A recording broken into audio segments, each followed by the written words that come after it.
Okay.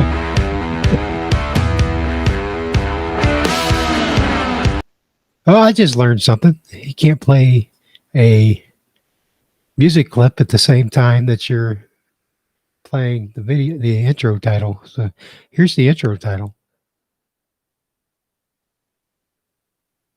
which obviously doesn't have any sound. So I'm going to have to take care of that and change that.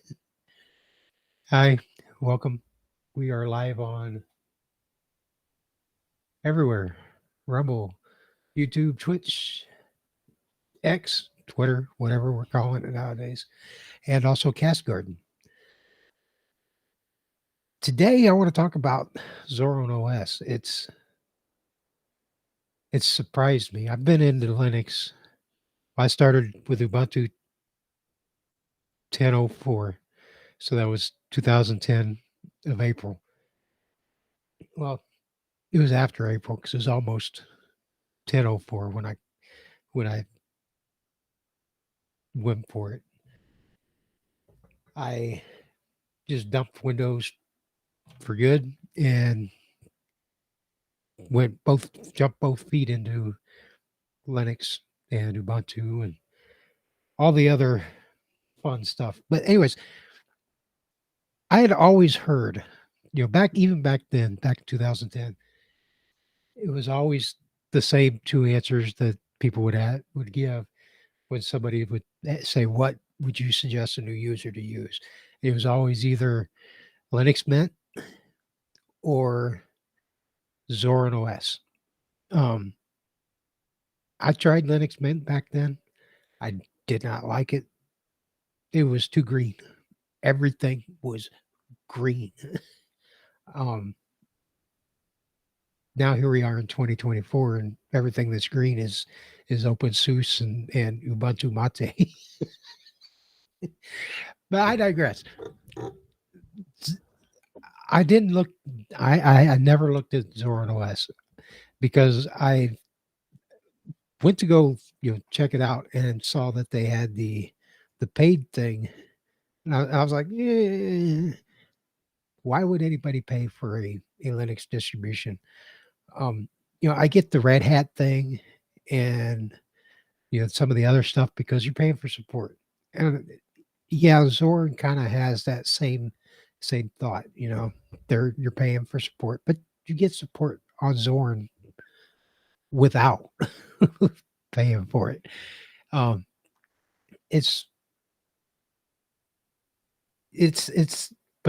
the thing that what surprised me the most is I went 3 months ago. I installed ZorinOS, almost 3 months now, and up until then, I thought nobody was ever going to pull me away from Pop OS.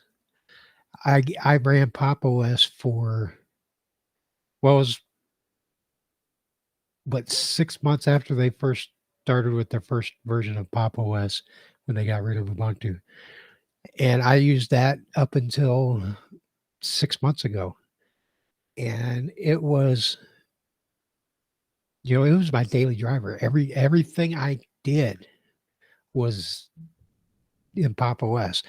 And yeah, I did, I had my fair share of jumping into Arch and all these other ones, but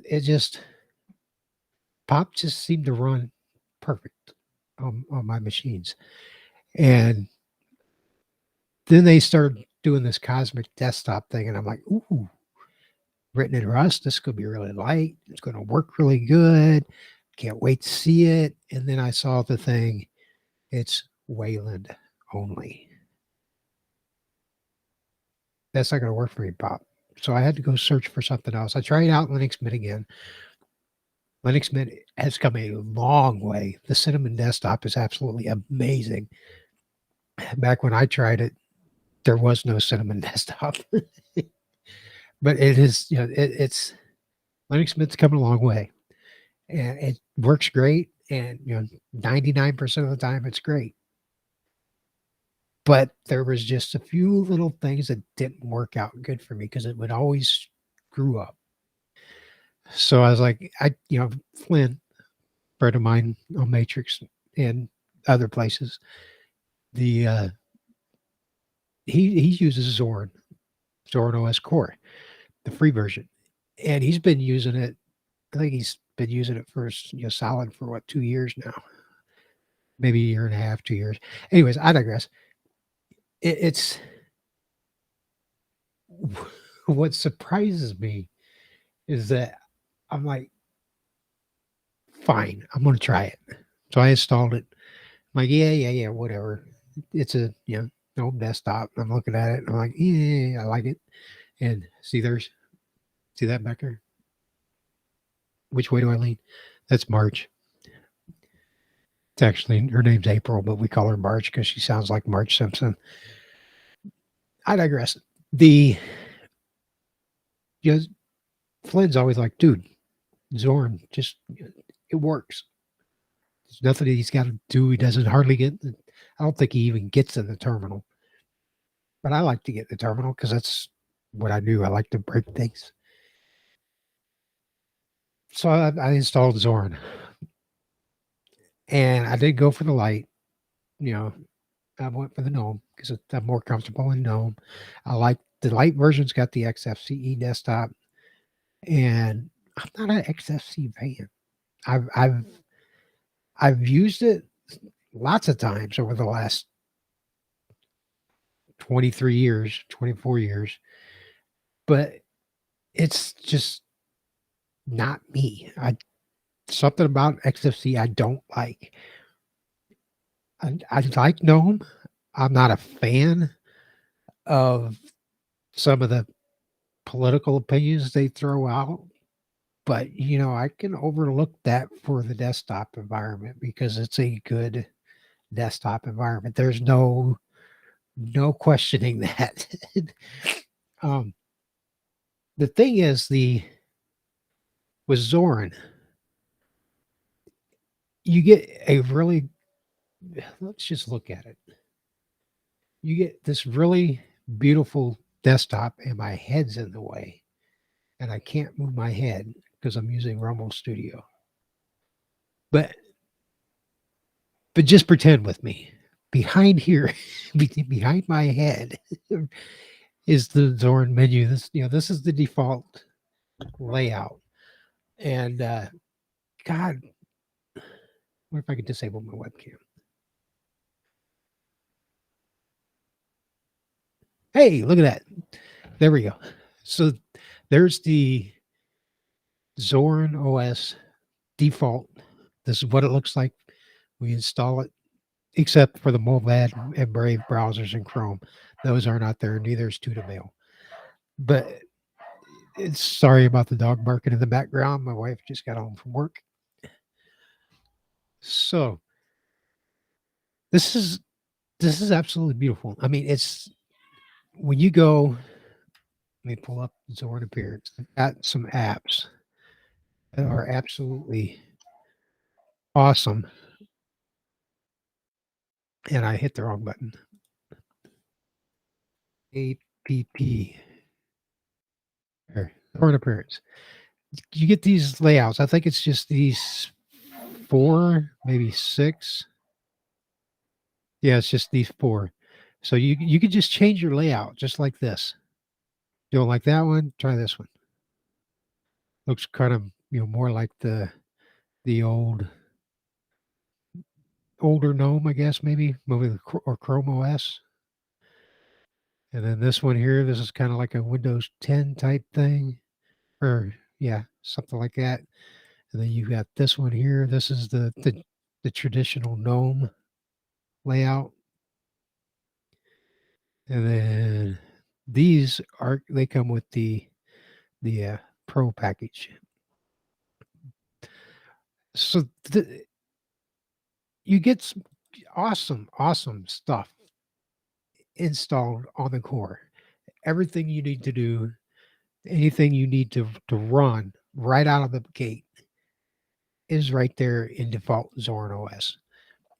I'm assuming the light version is roughly about the same setup as far as pre-installed apps. maybe a few less things because it's, quote unquote light. But when you go and get something like this, and then you have this Zorn appearance where you can change the layout in the click in the it's click of a button. You go to, you know, like say you want to make it look like Ubuntu. It's like that. Or let's say you want a more traditional GNOME, or you want the more traditional Windows 11, or even the old traditional GNOME 2 layout. Or maybe you're one of them Apple fanboys. You got the Mac layout. I mean, it's, you could do all of this on Core, on the free version, but the amount of time you're going to spend setting all of these up is a nightmare unless you know what you're doing. For a new user, this just absolutely amazing. I'm actually really digging this one right here.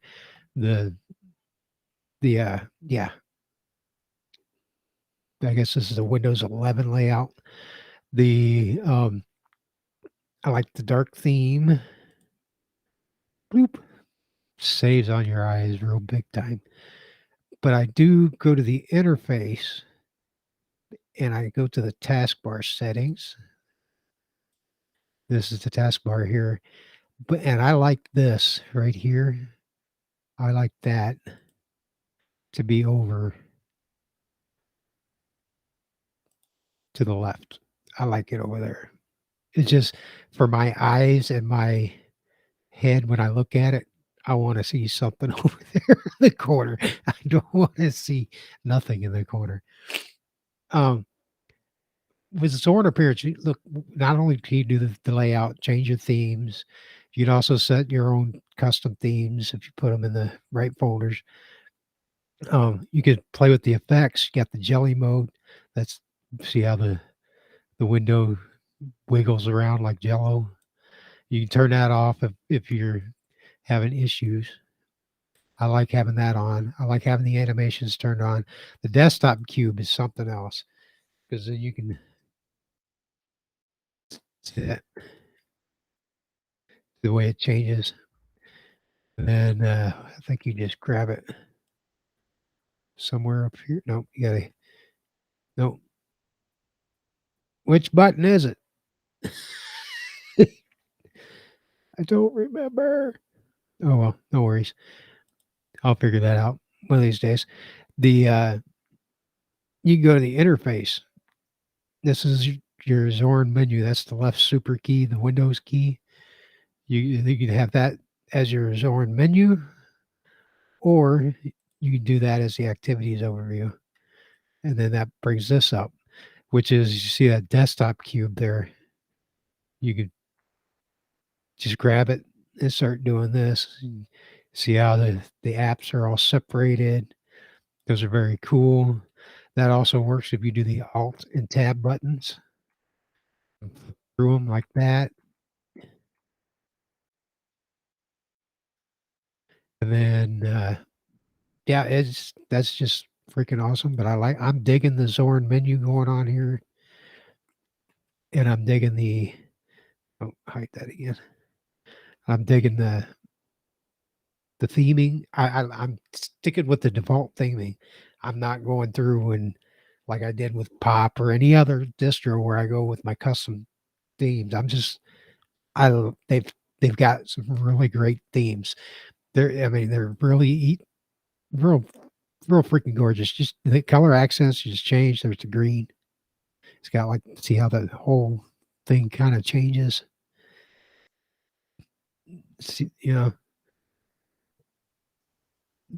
it's just perfectly subtle and perfectly, you know, beautiful. I love the default theme. On the desktop tab here, you can turn your desktop icons on and off. So you be like you do in Windows, which I don't understand. I've never been able to handle having shortcuts and desktop icons. They drive me nuts. You can change them, see how small you can get them. You get them like, boomer big, or you can get them, super tiny, or you can just turn them off. You can even set your fonts from the Zorin appearance. They have them set at enter, and the document text was a sans. I changed it to enter because I like enter better. I think it looks better. I see better for my eyes. Um, what else here?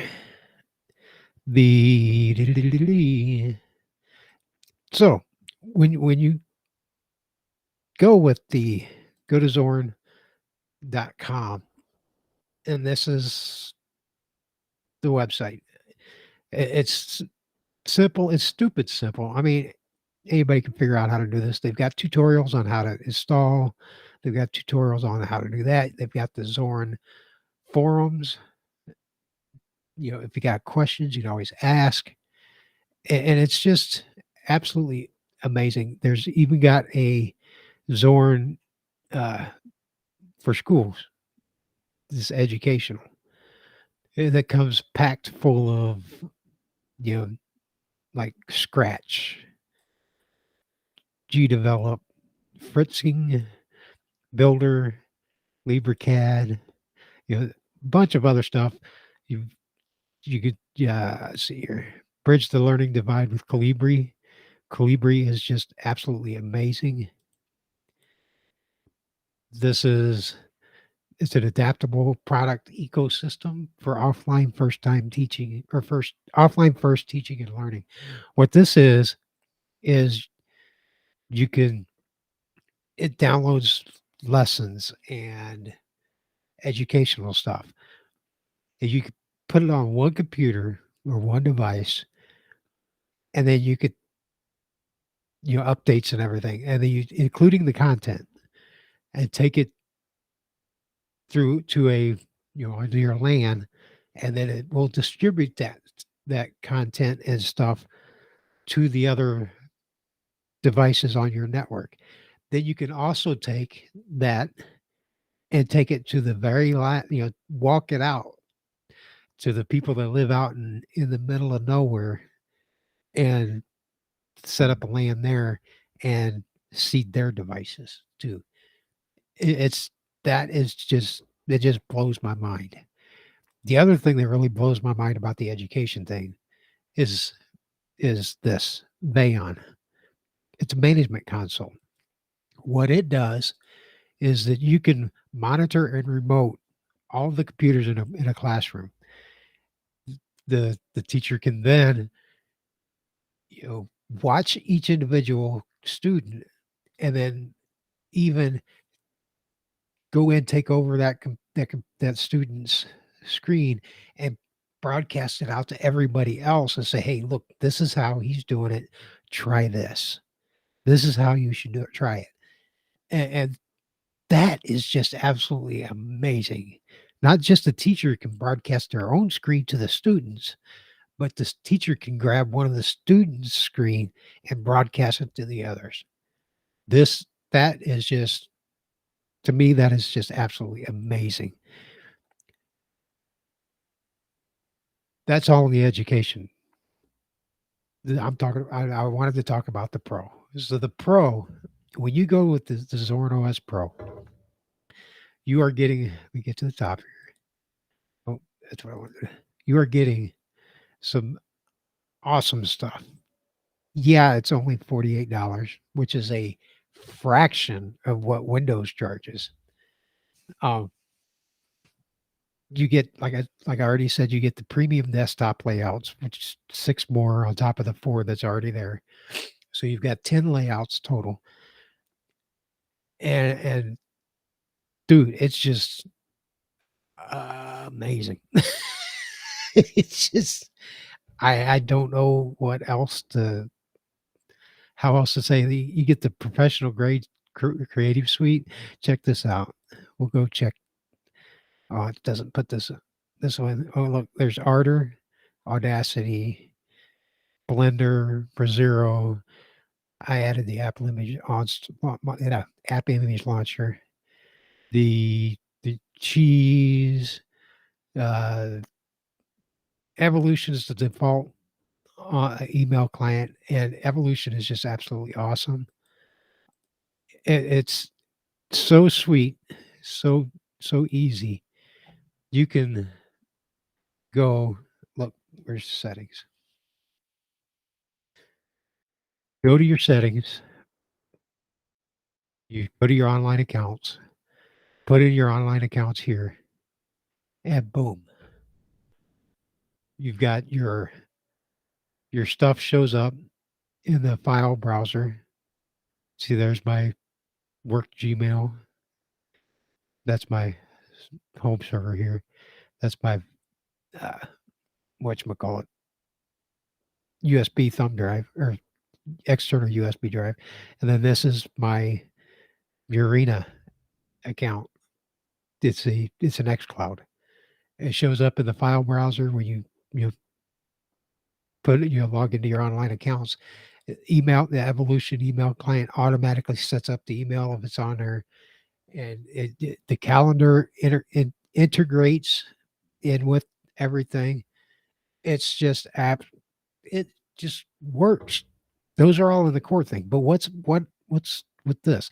You've got Ardor, Caden Live, Krita, GIMP, all kinds of creative stuff.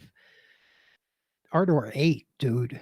That's like, when I started with Linux, Ardor was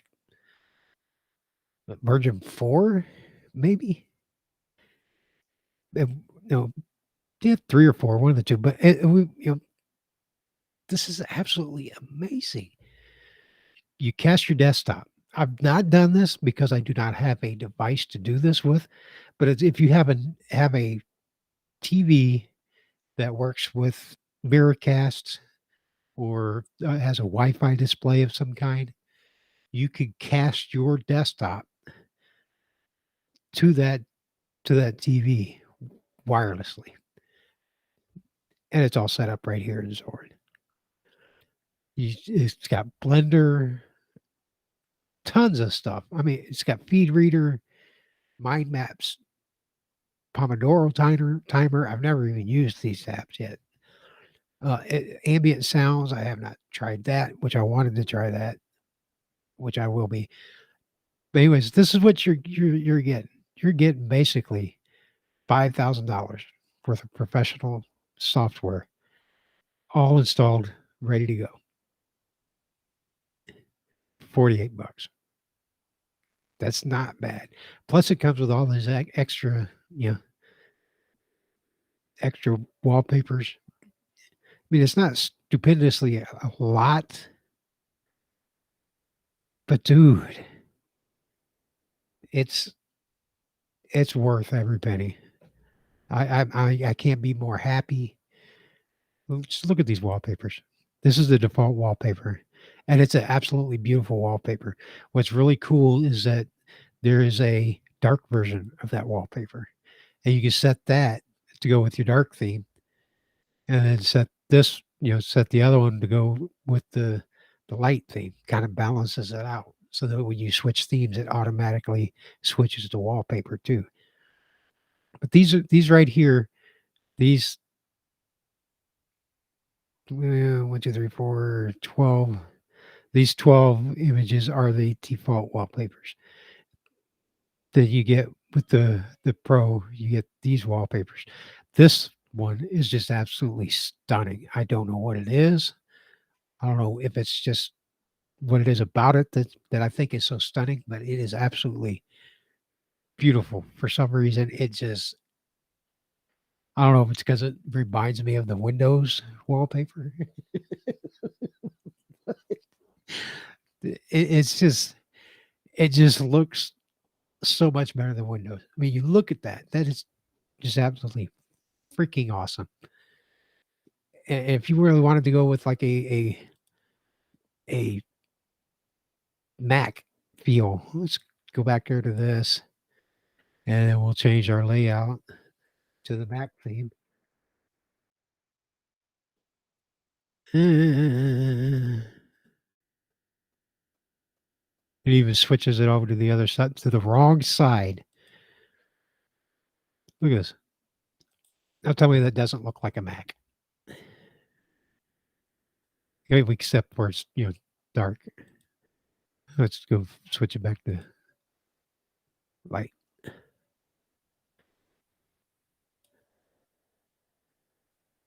And when you open up like a full screen browser,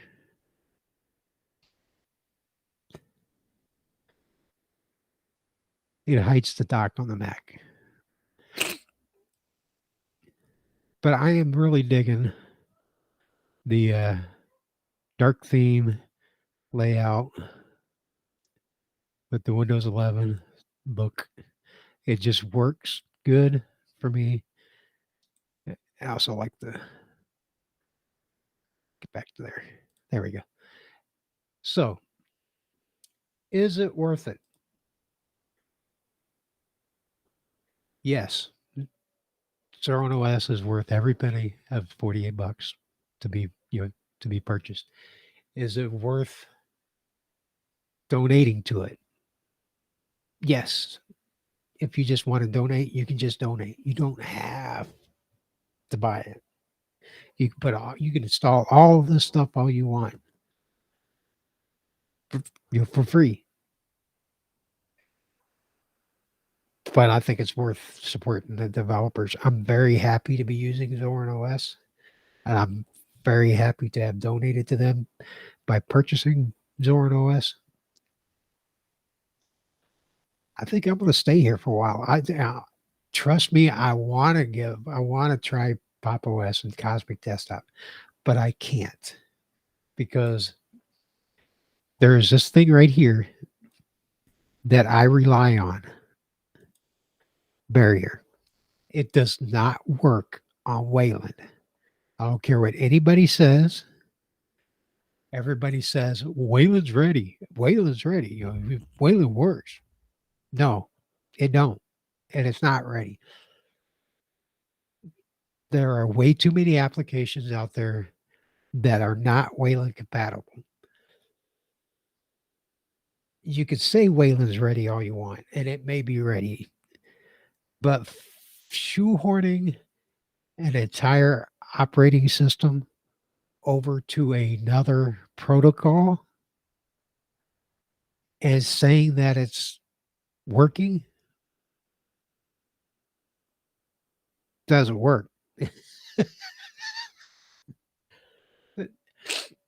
If I get that, if these distros are going to be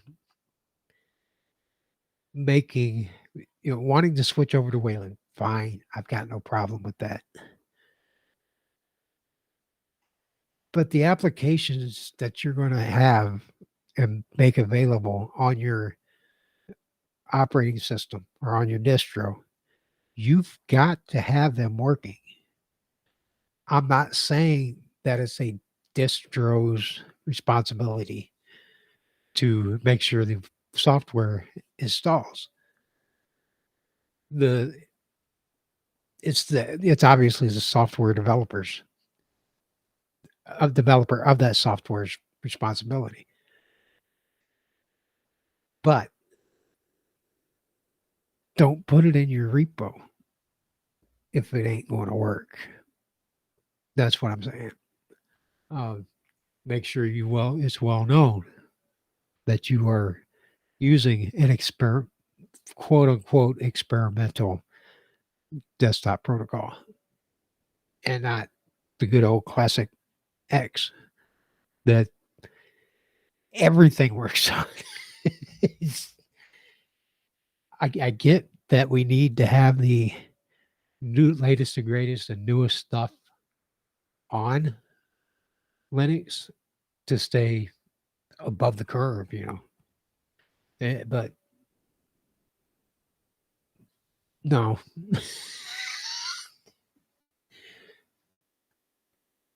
Yeah, I could probably not have to work with this application.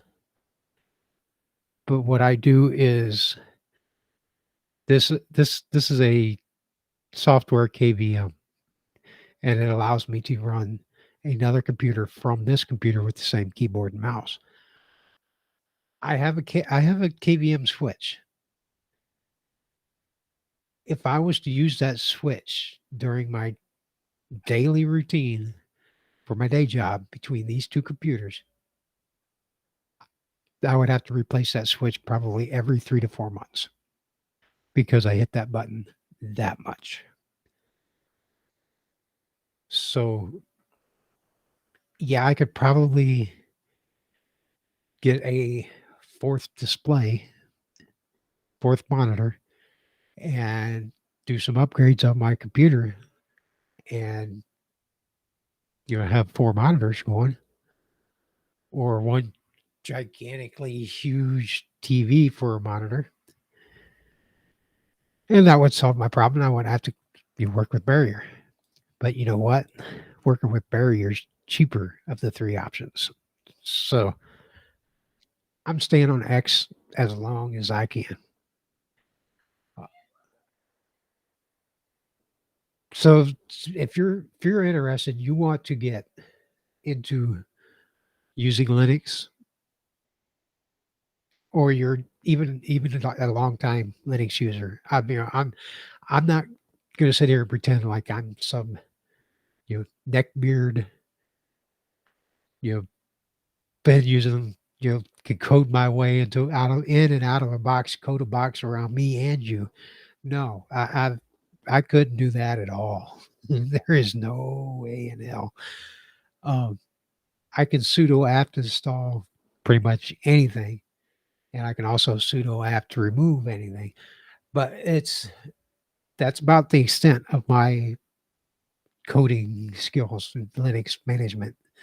Um, I understand how it works.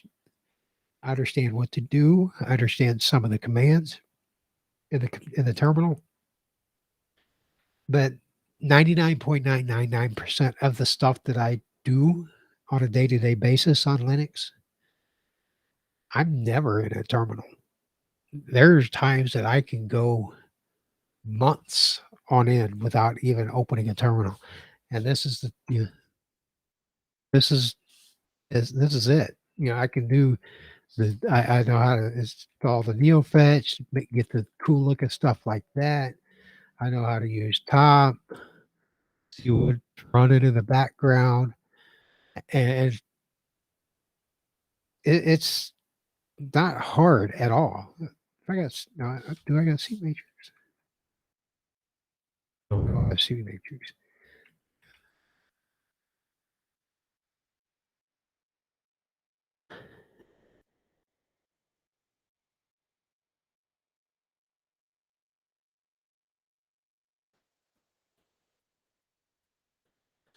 Okay. See, I can do the matrix stuff.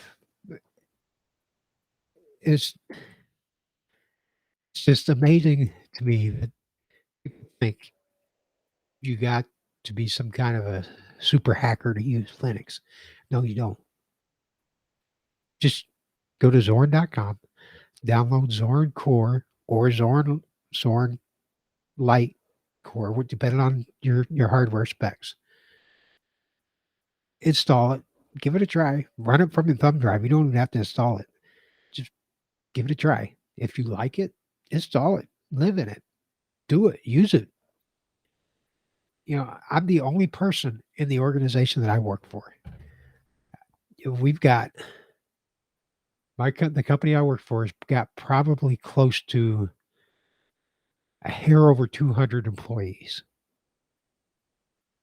The as far as that's counting all the drivers, the truck drivers.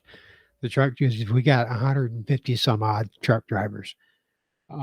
So the office employees is roughly maybe 75, 80, you know, maybe a little bit more than that. I'm the only one that uses Linux 24/7 for my day job. Uh, my immediate manager, he uses Linux Mint but he's only using that as for our local NAS there at the office, and he loves it. He uses Linux Mint at home.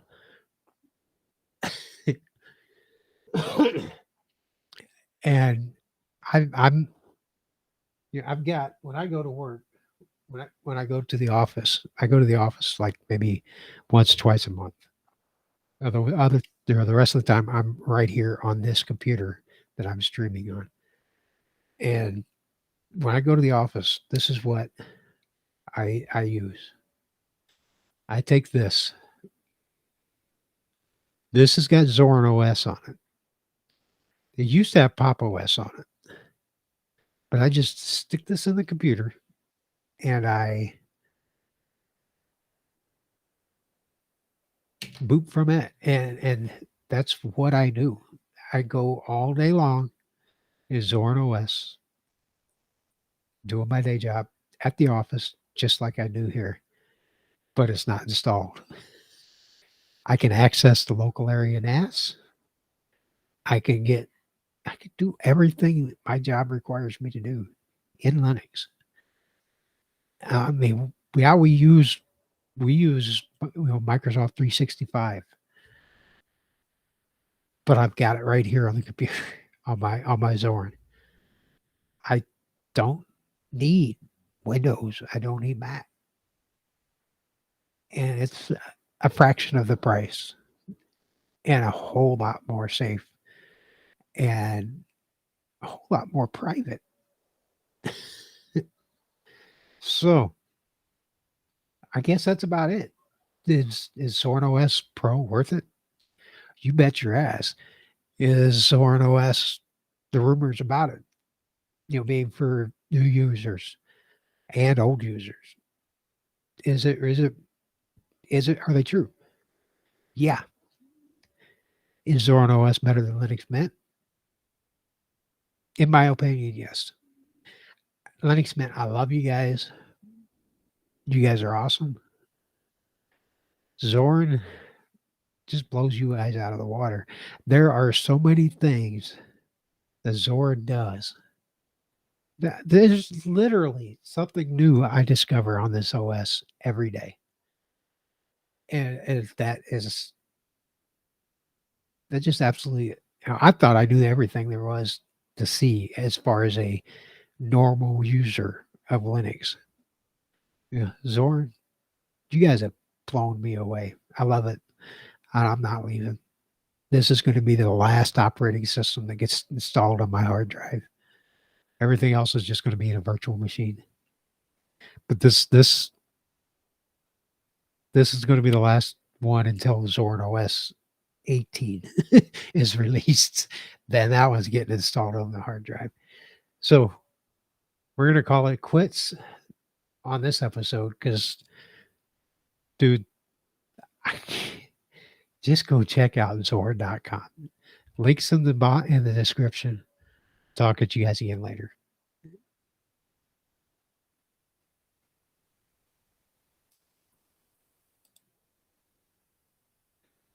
Where's the button?